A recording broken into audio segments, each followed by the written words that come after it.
I want to tell you just a little story that I'm not sure how relevant this is to the Rachel Dolezal story, if I'm pronouncing her name correctly.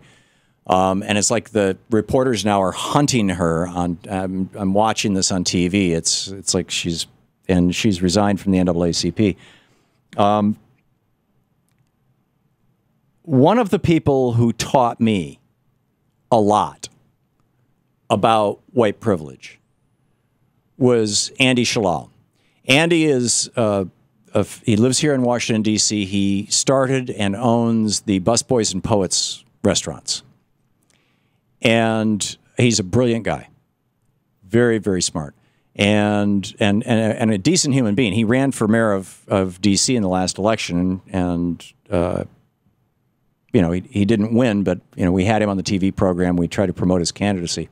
Good guy. And Andy and I were talking on the air. You can find the clip of this. It's on our TV show from about 2-3 years ago, whenever the last election for mayor in D.C. was. And he was talking about how he came to the United States from Iraq. He's an Iraqi immigrant. So he's Middle Eastern. And his skin is fairly kind of in between light and dark. And so he said, he told me the story. He said that when he first got here, some of the black people that he knew, and he opened this restaurant, which is, it was originally opened in the U Street corridor, right around from Ben's Chili Bowl. I mean, this is a historic black neighborhood. And he opens the restaurant, and there's pictures of all the civil rights leaders all over the place. And so everybody just assumed he was black. And in fact, he told me on the air, he said, somebody asked me once if I was high yellow. And he said, I'd never heard that phrase. I had never heard that phrase either. But apparently it's a phrase used within the black community to describe somebody who is so light-skinned that they could perhaps pass as not being African-American. But the assumption was that he was African-American, and he was actually Iraqi. He also,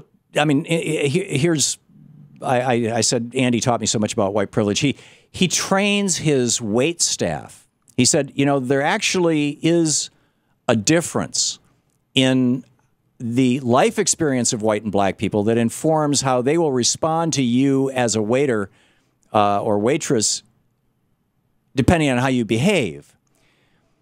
He said, for example, if the restaurant is 3/4 empty and a white couple comes in, they will probably feel most well treated if you put them in a corner by themselves.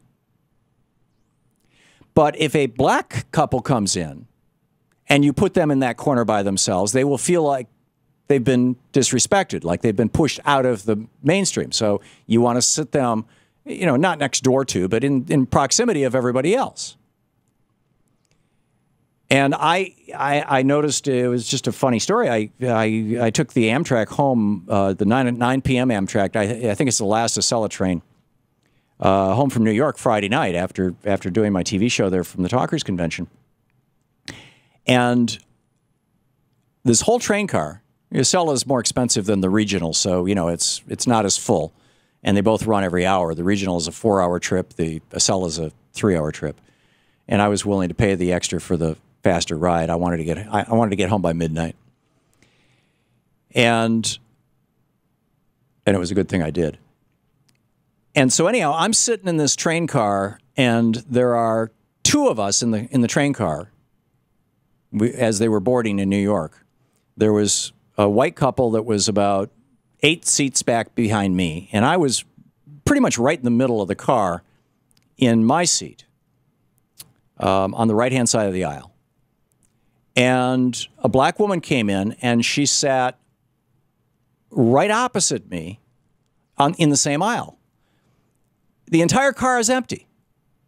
And it immediately caused me to think of what Andy had said to me of that story that he tells his waiters and waitresses. Now, again, I'm a clueless white guy who's like figuring this stuff out as I go along through life. But so the situation with Rachel,